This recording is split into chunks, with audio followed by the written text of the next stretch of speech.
Assalamualaikum warahmatullahi wabarakatuh. Salam sejahtera untuk kita semua.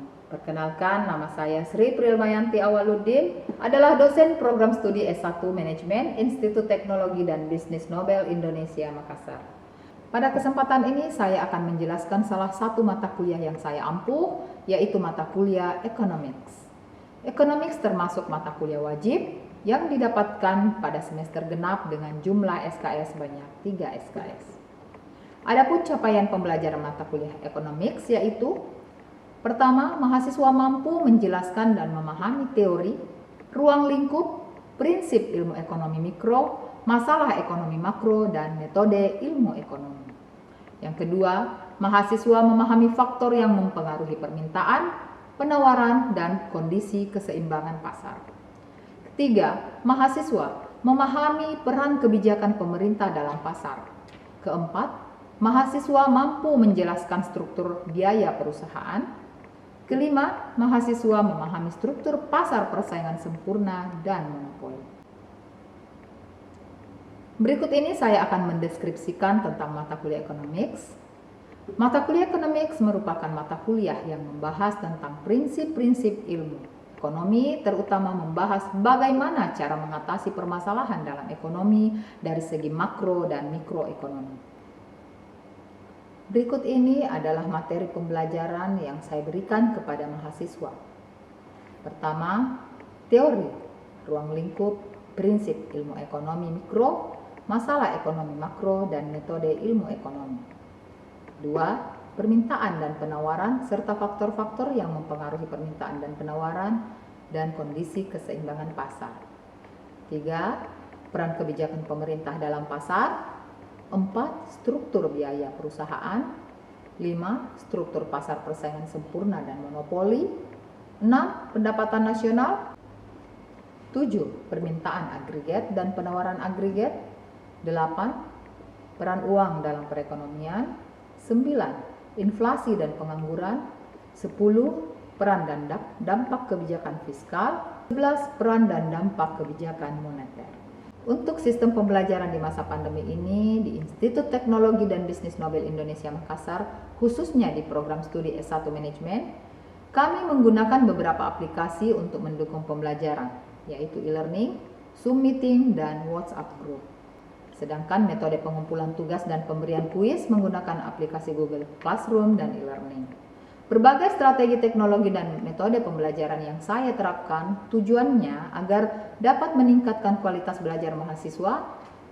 Sedangkan metode pengumpulan tugas dan pemberian kuis menggunakan aplikasi Google Classroom dan e-learning. Berbagai strategi teknologi dan metode pembelajaran yang saya terapkan tujuannya agar dapat meningkatkan kualitas belajar mahasiswa serta menciptakan lulusan yang berkompeten di bidang manajemen. Metode ceramah yang saya lakukan agar mahasiswa dapat dengan mudah memahami materi pembelajaran serta diharapkan dapat terjadi interaksi personal antara dosen dan mahasiswa di tengah-tengah pemberian materi.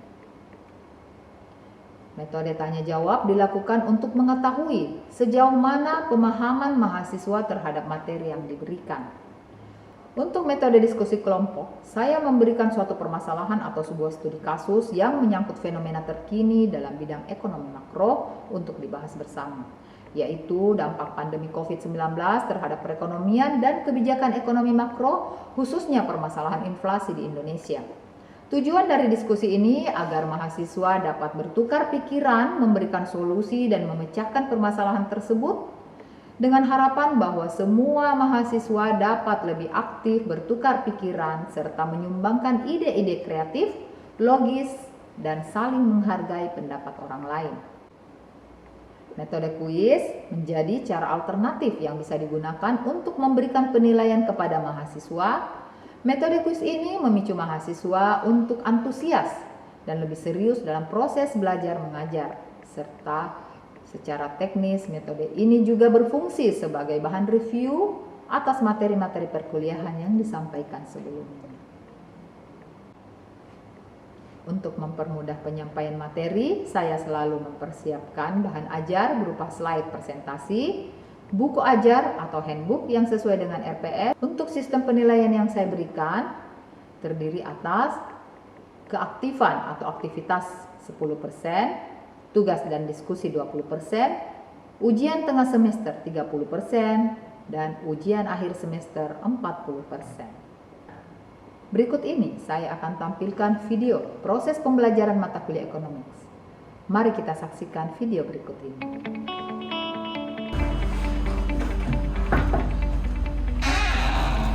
Assalamualaikum. Waalaikumsalam warahmatullahi wabarakatuh. Selamat pagi semuanya. Pagi, Bu. Bismillahirrahmanirrahim. Assalamualaikum warahmatullahi wabarakatuh. Waalaikumsalam warahmatullahi wabarakatuh. Selamat pagi, salam sejahtera untuk kita semua.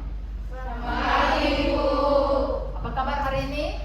Baik. Alhamdulillah. Semoga kita semua senantiasa dalam keadaan sehat walafiat. Amin. Nah, hari ini kita telah memasuki pertemuan kedua untuk mata kuliah Economics. Sudah siap semua?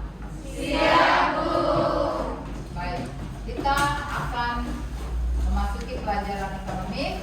Untuk hari ini, pertemuan hari ini kita akan membahas tentang permintaan dan penawaran. Yang pertama, kita membahas tentang permintaan atau demand.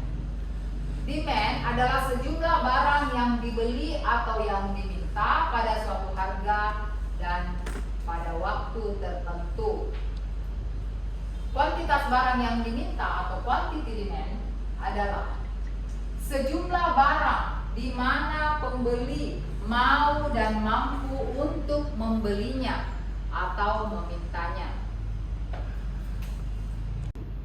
Hukum permintaan berbunyi, jumlah barang yang dibeli atau yang diminta berbanding terbalik dengan tingkat harga barang tersebut. Artinya, apabila harga suatu barang tinggi, maka jumlah barang yang diminta atau yang dibeli semakin berkurang. Sebaliknya, apabila tingkat harga rendah, maka jumlah barang yang diminta atau yang dibeli semakin meningkat atau tinggi. Dalam asumsi ceteris paribus. Jadi ceteris paribus itu artinya faktor-faktor lain dianggap tetap. Nah, sekarang kita melihat contoh pada demand schedule. Demand schedule adalah tabel yang menunjukkan hubungan antara tingkat harga dengan jumlah barang yang diminta. Dalam hal ini saya mengambil contoh price of ice cream cone terhadap quantity of cones demanded. Pada harga ice cream cone $0, quantity cones demand-nya 12. Pada harga $0,50, quantity of cones demand-nya 10. Pada harga $1, quantity of cones demand-nya 8, dan seterusnya. Di sini kita melihat bahwa semakin tinggi harga pada es krim cone, maka kuantitas permintaan terhadap es krim cone tersebut semakin berkurang atau menurun. Bagus. Nah, kurva permintaan. Kurva permintaan adalah kurva yang menunjukkan hubungan antara tingkat harga dengan jumlah barang yang diminta. Bagaimana cara menggambar kurva permintaan? Cara menggambar kurva permintaan yang pertama adalah kita membuat sumbu X dan sumbu Y. Sumbu Y menunjukkan harga, sedangkan sumbu X menunjukkan kuantitas. Nah, kita lanjut pada kurva permintaan. Di sini pada tingkat harga $3, jumlah es krim yang diminta sebanyak 0. Pada tingkat harga $2,5, jumlah barang yang diminta adalah 2. Pada tingkat harga $2, jumlah barang yang diminta 4. dalam hal ini es krim ya. Pada tingkat harga $1,5, jumlah es krim yang diminta sebanyak 6 dan seterusnya. Jadi kita menghubungkan antara harga es krim dan kuantitas es krim yang diminta. Setelah kita menghubungkan dengan titik-titik, kita hubungkan titik-titik tersebut sehingga membentuk suatu garis lurus. Paham? Nah, sekarang saya ingin bertanya, pada kurva permintaan ini apakah slope-nya negatif atau positif? Ada yang bisa menjawab? Baik, saya persilakan Hargita untuk menjawab. Terima kasih atas kesempatannya. Izinkan saya menjawab. Berdasarkan hukum permintaan yang berbanding terbalik, maka kurva permintaannya semakin menurun. Hal ini berarti bahwa slope-nya negatif. Sekian dan terima kasih. Bagus. Jawaban dari Hargita sudah benar ya. Jadi kurvanya semakin menurun dan dia berbanding terbalik, berarti slope-nya negatif. Next. Nah, sekarang kita ingin mengetahui faktor-faktor apa yang mempengaruhi permintaan. Faktor yang mempengaruhi permintaan yang pertama adalah harga barang itu sendiri. Ya, sebagaimana kita ketahui bahwa harga menentukan permintaan. Seperti yang saya telah jelaskan tadi bahwa semakin tinggi harga maka permintaan semakin menurun. Ada yang bisa memberikan contoh faktor yang mempengaruhi permintaan harga barang itu sendiri? Saya Bu. Oke, silahkan Nur Faulia. Misalnya Bu, barangnya itu baju. Ya. Nah, jika baju itu harganya 100.000, Ya. maka konsumen membeli hanya satu baju. Nah, sedangkan harga bajunya itu 50.000, maka kemungkinan besar konsumen itu membeli 2 baju. Bagus. Contoh yang diberikan temannya baju, ya. Jadi dikatakan bahwa faktor yang mempengaruhi permintaan yaitu harga barang itu sendiri. Selanjutnya, harga barang terkait tingkat pendapatan dan daya beli konsumen dan selera serta jumlah penduduk. Nah, salah satu faktor yang mempengaruhi permintaan yaitu pendapatan dan daya beli. Sekarang saya ingin bertanya, apakah ada yang bisa menjelaskan mengapa dikatakan tingkat pendapatan mempengaruhi permintaan? Siapa yang bisa menjawab? Silakan, saya persilakan Kurnia. Baiklah, Assalamualaikum warahmatullahi wabarakatuh. Waalaikumsalam warahmatullahi wabarakatuh. Sebelumnya terima kasih atas kesempatan yang diberikan Ibu kepada saya. Di sini saya akan mencoba menjawab pertanyaan dari Ibu, yaitu faktor yang mempengaruhi permintaan mengenai faktor pendapatan. Tingkat pendapatan juga menjadi faktor-faktor yang mempengaruhi permintaan. Ini berkaitan dengan daya beli konsumen untuk memperoleh kebutuhannya. Pendapatan seseorang yang semakin tinggi akan membuat permintaan juga semakin tinggi. Contohnya saja, ketika gaji seorang konsumen naik, maka cenderung daya beli konsumen juga terhadap kualitas barang akan meningkat dibandingkan kualitas barang yang kualitasnya biasa saja. Demikian jawaban dari saya. Terima kasih Bu. Assalamualaikum warahmatullahi wabarakatuh. Waalaikumsalam warahmatullahi wabarakatuh. Bagus sekali jawaban dari temannya tadi yang menjelaskan tentang tingkat pendapatan yang menjadi faktor yang dapat mempengaruhi permintaan. Nah, sekarang kita membahas tentang penawaran. Tadi kita bahas permintaan. Sekarang yang kita bahas adalah penawaran.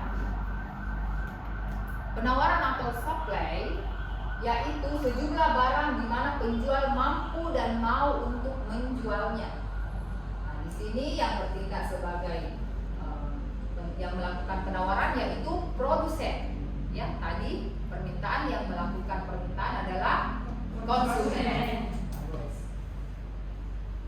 Hukum penawaran, ya, hukum penawaran, semakin tinggi harga suatu barang, maka semakin tinggi juga barang yang ditawarkan, atau semakin banyak barang yang ditawarkan. Di sini berbeda dengan hukum permintaan. Pada hukum permintaan berbanding terbalik, sedangkan untuk hukum penawaran berbanding lurus. Nah, sekarang kita melihat contoh pada supply schedule yang menunjukkan hubungan antara harga suatu barang terhadap jumlah barang yang ditawarkan. Dalam hal ini ice cream cone. Di sini kita melihat price of ice cream cone mulai dari $0, $0,5, $1, $1,5, $2, $2,5, dan $3. Untuk quantity of supply cones kita lihat mulai dari 0, 1, 2, 3, 4, dan 5 ice cream.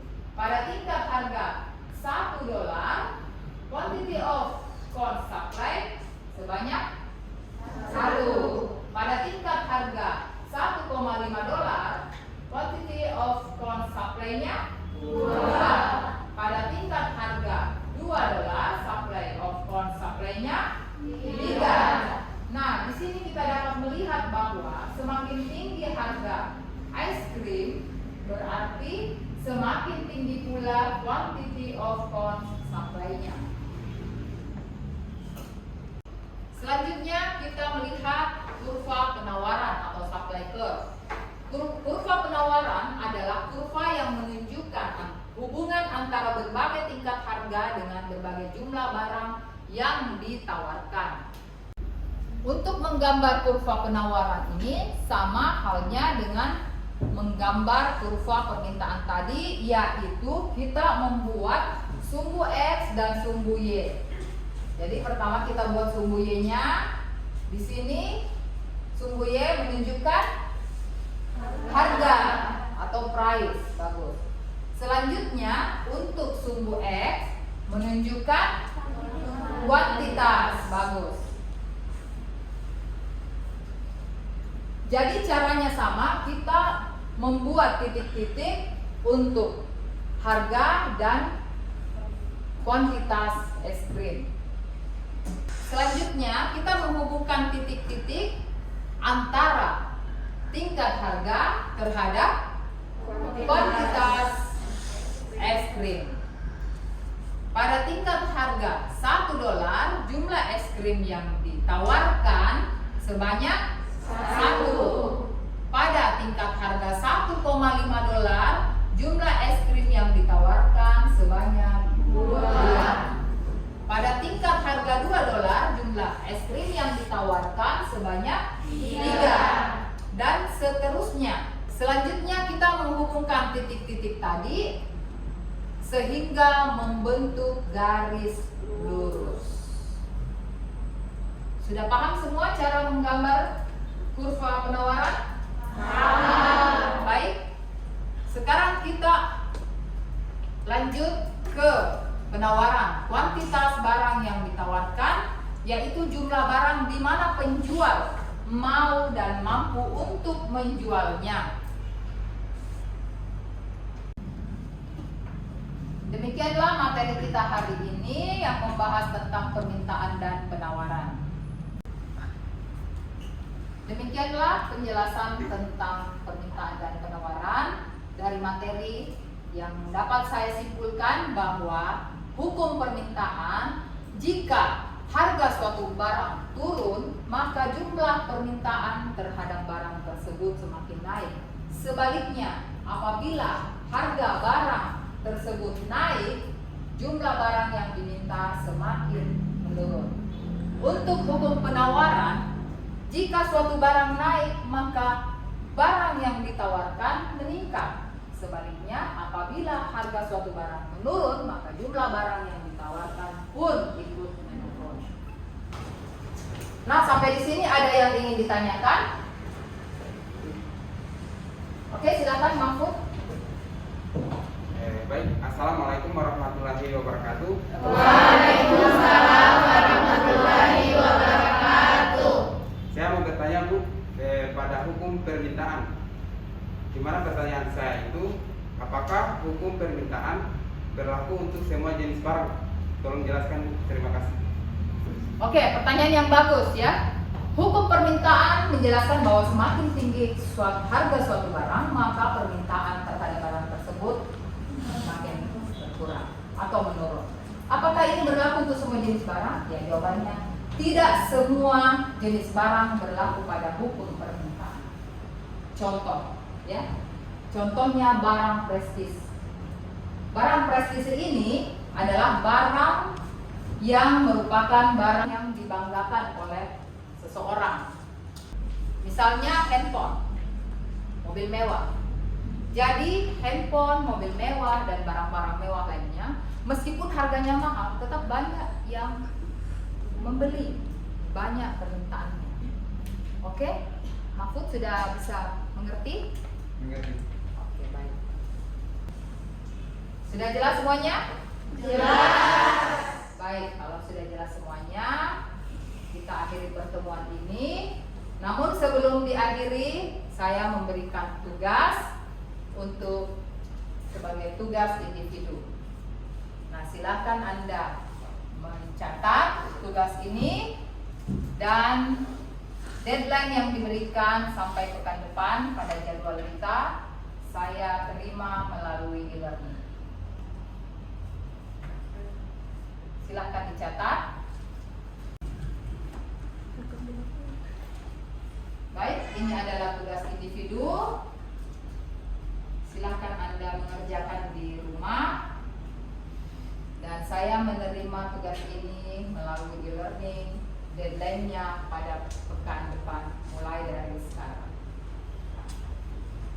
Sudah dicatat? Sudah. Baik. Demikianlah pertemuan kita pada hari ini. Atas perhatiannya saya ucapkan banyak terima kasih. Wabillahi taufiq wal hidayah. Wassalamualaikum warahmatullahi wabarakatuh. Waalaikumsalam warahmatullahi wabarakatuh. Sampai berjumpa pada pekan depan pada mata kuliah ekonomi pertemuan ketiga. Baik, itulah penjelasan dan cuplikan terkait salah satu mata kuliah yang saya ampuh, yaitu mata kuliah ekonomi. Semoga dapat bermanfaat. Terima kasih atas perhatiannya dan tetap jaga kesehatan. Saya Sri Prilmayanti Awaludin, pamit undur diri. Wassalamualaikum warahmatullahi wabarakatuh.